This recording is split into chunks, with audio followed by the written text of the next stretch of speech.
What's up, everyone? This is Divyansh, and a very warm welcome to all of you to the United Talk. Manchester United has drawn 1-1 away to Tottenham in the first game after the lockdown, and I predicted that. I mean, a lot of us predicted a draw, but I did say it's going to be a 1-1 game because of three reasons. One, because the players would be rusty, and you saw Rashford, Martial. I mean, Martial did not have service throughout the game, but Martial, Rashford, James, the defense, almost all the players of Manchester United and even Tottenham Hotspur for that matter. You look at Harry Kane, you look at a lot of players, Harry Winks. They all looked rusty. They were looking like the players who have not played professional football since 3 months, and you cannot blame them for that. So yes, they did. The players were rusty. Number two, we knew how Jose Mourinho was going to play this game, and that's exactly what we got from this game. We knew Jose Mourinho was going to park the bus, and he parked 100 buses. He parked 100 buses. He borrowed buses from each and every team in the Premier League and in the Championship, took them all and parked them. That's how Jose Mourinho plays. That's how Jose Mourinho played. He was pragmatic, and it actually worked for him because of our error. And that's how he plays. He sits, defends, tries to be solid at the back, waits for the opposition to have an error or just commit an error, and then pounce on that opportunity that you get. That's how Jose Mourinho plays, and that's his game plan actually worked. And the third thing was because of the rules. Now, let me just elaborate this for a minute. I said in the last video that the break that happens after 22 minutes, I'm not against it. I'm not complaining about it. I'm not ranting about it. All I'm saying is that break actually leads to dropping of momentum. And I saw this in the Sheffield United versus Aston Villa game. I saw this last night with the Man United Tottenham game. United were dominating possession and dominating the play in the first half, in the first 20 minutes. Now, I'm not saying they were creating a lot of chances because they were not. Players were rusty, but we actually did have possession. We were controlling the game, and Tottenham did not have a sniff before that. The break came, we lost the momentum, and then the goal came. So, and then after that, in the second part of the first half, you could see it was almost 50-50, and Tottenham were looking threatening. And what I'm trying to say over here is it's on the players, it's on the manager and the players to make sure that they do not lose focus after that break. That break for you is not to lose your momentum, to not to lose your focus, and that's what happened. But you can't blame it on the rules. You can only blame it on the players who are playing in the field and the manager and the tactics. But I thought the team lineup, the team selection was okay. I mean, I had Pogba in my team to begin with, but I was okay if Pogba did not play. But yes, the players did look rusty. I mean, Marcus Rashford had two chances in the first half. He could have scored with one of them. I mean, the other one was an instinctive chance. It was a good save from Hugo Lloris, but the other one he should have scored. He should have taken. On the other hand, if you look at the wing backs or the full backs, Van Bissaka and Luke Shaw, I mean, Luke Shaw was bombarding forward at every opportunity he got. And what that was doing, it was allowing a lot of space for Bergwijn to actually run into. And it happened a lot of time. The switch of play by Tottenham was very good. So at least three times in the entire game, we saw Luke Shaw got caught in possession, and he actually recovered. He actually, I mean, that problem did not lead to a goal, so it was good. But he did get caught in possession. And on the other hand, on the right hand side, Aaron Van Bissaka on the right hand side, he was not going forward, especially in the first half. I don't know whether it was he was told to not do so, or whether it was the fear of Son running away from him, because Son was playing on the left hand side of Tottenham Hotspur. So he was scared of Son. I feel it was very evident, and I felt that he was not bombing forward. And whatever chance he did get to bomb forward and to put in a cross, that's the problem. There's the problem. Now, Aaron Van Bissaka is 21. He is going to be a very, very good right back in the future. The problem is, and he's very good defensively, the problem is, and a lot of us have spoken about this before as well, he's not good while attacking. His crosses are not quality crosses, and the same can be said about Daniel James as well. Now, James is good when he has space to run in behind the defenders or in behind midfielders, but he did not get that space in the game. So the next thing that you need to do is put in good crosses, and Van Bissaka and James both do not have good passes. They need to improve that side of their game, which was another problem for us. You look at Martial, Rashford, James, they look rusty. Bruno Fernandes, I mean, see, United in this season especially have found it difficult to break down the teams who just sit back and park the bus. It's happened against Crystal Palace, it's happened against a lot of teams, and it happened against Tottenham as well. Bruno Fernandes was bought for this specific reason. He's here in the team to create those chances which normally United wouldn't without him, because the other team parking the bus. And I saw some flashes from Bruno Fernandes of some good passing. I mean, that pass from Pogba to Bruno and Bruno to Martial for a chance was an amazing pass. He gave three or four very good passes throughout the game. I mean, there were flashes of brilliance from Bruno Fernandes, but overall, I thought he had a very okay game. Again, it might be because of rust, because of the fact that he has not played a game, a professional game, since 3 months now. So it could be because of that. But yeah, that's what happened. And then you look at other players. I thought McTominay had a solid game. A lot of people have heard saying that McTominay did not have a good game. Fred did not have a good game, but McTominay I thought was pretty solid. I mean, he did misplace a few passes here and there, but that's granted because it's the first game after lockdown. So I think he had a solid game, a game which was not full of flashes, but I think he was solid throughout, and he was asked to fill in as a centre back later in the game, and he did that role quite well as well, quite properly as well. So, and then the defenders and the goal. Oh my God! First of all, when Bergwijn broke with pace, my God, Harry Maguire. I mean, look, I'm not gonna break into Harry Maguire. I'm not gonna just tear him apart. He has the strengths. Harry Maguire is good in the air. He's physical. He's strong. He's a good defender. But the one thing that Harry Maguire does not have is pace and mobility. And that's the problem. That's the big problem. That's why I've never been convinced with the partnership of Maguire and Lindelof, because I mean, with Maguire, you need someone beside you who is pacey, who's fast. I mean, you look at Sergio Ramos and Rafael Varane at Real Madrid. Now, Ramos is not fast. Ramos is a good defender. He's good in the air. He's strong. He's physical, but he's not very fast. And that ability Rafael Varane has. He's fast and he can cover up the mistake that Ramos does create. And that's why that partnership is such a world-class partnership. You need something like that at Manchester United as well. Now, I'm not saying just go ahead and just destroy Victor Lindelof and put him on the bench. No, he's a good player. He's a good defender. My problem is I would want Axel Tuanzebe to start. And I've said this before as well. The thing is, Axel Tuanzebe, first of all, was injured again. Secondly, throughout the season, Maguire and Lindelof have actually done quite well.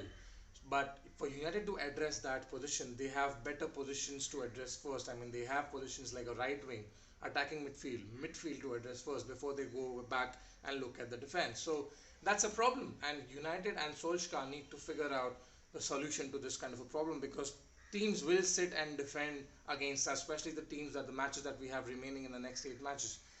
A lot of those teams will actually sit and defend against us.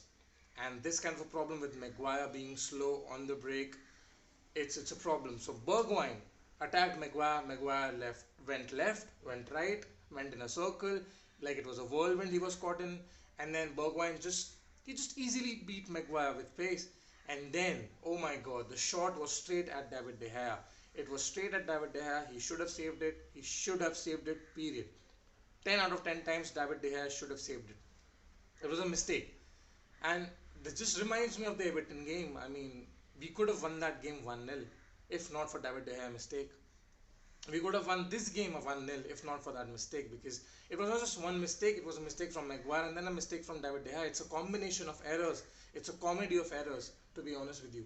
And see, again, I'm not De Gea out. I'm saying De Gea has actually given a lot to Manchester United in the last 10 years.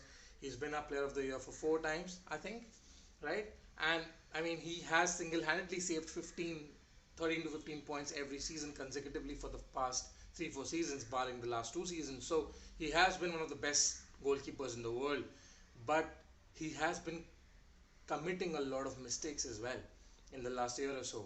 And right now, for the next 8 games, he's going to be a number one goalkeeper, David De Gea. But if he commits 2 more mistakes and it costs us matches or points, I'm telling you something, Solskjaer will have a decision on his hand. The fans will start to turn against David De Gea, which is already happening now. I don't agree with it. I think he's still, because you look at the header from Son and the save from De Gea, it was a world-class save. I'm not denying that. But David De Gea needs to stop making these mistakes.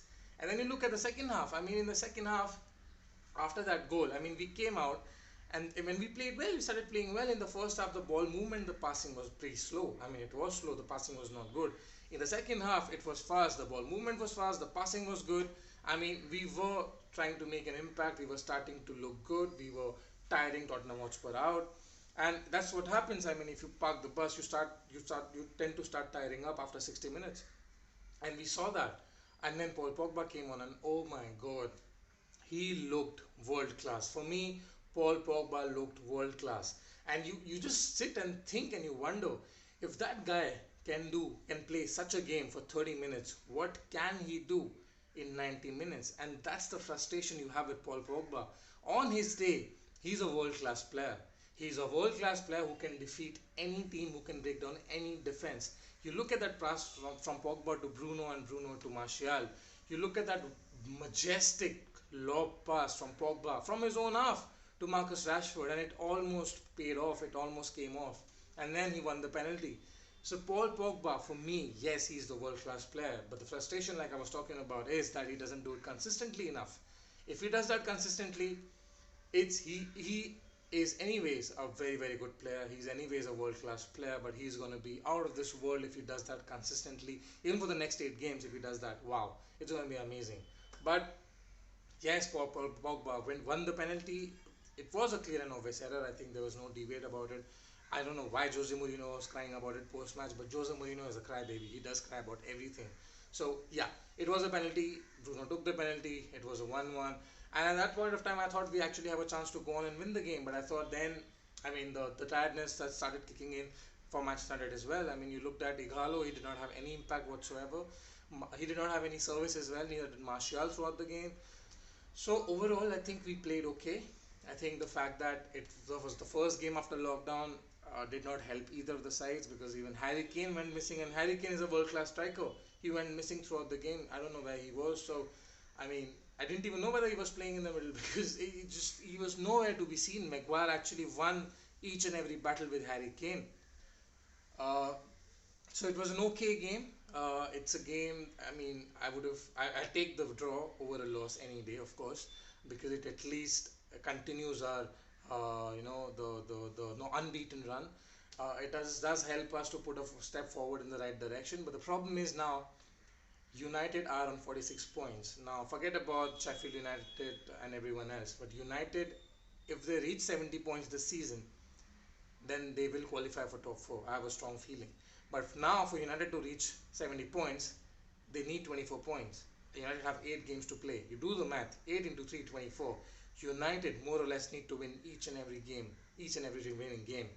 Even if United get 20 points out of 24, that means we are going to finish with 66 points. And that's, I mean, we just hope that gets us top 4. So it's a difficult task now. It was always a difficult task, but it's even more difficult now after this draw. United need to figure out quickly about Daniel James, that crossing thing, Varane Van Bissaka, the cross thing, the Harry Maguire and the pace thing. We have things to do. We have things to work upon. I think, I mean, if you look at the entire game, I think we did deserve to win, but I'm happy with the draw. The reason I say that is because Rashford had 2 chances in the first half. Martial had 2 chances in the second half. Then Paul Pogba won the penalty. And then you had Greenwood with a chance in the 90th minute, in the last minute. So, I mean, if you look at those chances, there are 6 chances right there. If you had taken 3 of them, we would have scored 3 goals. In return, what did Tottenham have? Tottenham had that 1 goal, and of course that chance from Son, the header from Son, which was saved by David De Gea. So Tottenham did not create too much. It did not create too much. We could have won this game 3-2, 3-1, whatever. But we didn't take our chances. I hope we do in the future. I think we will. I think a match fit. Now there's difference between fitness and match fitness. Now I think match fitness was lacking in all the players on the field. It was very evident. Apart from Musa Sissoko, who I thought was the man of the match for Tottenham, even Hugo Lloris. I could never say that Lloris had a better game than De Gea. I could never even imagine that, but that's exactly what happened. Lloris was a better goalkeeper than David De Gea on the night. So, I mean, they relied on their goalkeeper, they relied on their one player, and they parked the bus. But I'm not going to blame Mourinho for that, because that's how he's won trophies in the past. I mean, if you look at the match fit Marcus Rashford, a match fit Anthony Martial, a match fit Pogba, and a match fit Bruno, you're talking about 4 extremely talented players who can break down any opposition in the world. So exciting times are ahead. I am very excited for the next match. I have a strong feeling that we will win the next match, and then know which match in the FA Cup. If we are able to keep all the players fit, make do with less and less injuries, I think there's a very good chance that we'll make something out of this season. This season will be a good season. But do let me know, what do you think about the game, guys? Because for me, From Manchester United, the man of the match would be Paul Pogba with his 30-minute cameo. But let me know, what do you think of the match? Who do you think should be the man of the match? Share your thoughts in the comment section below. If you haven't subscribed to the channel yet, I would appreciate it if you hit that subscribe button. Till the next time, guys, take care and stay safe.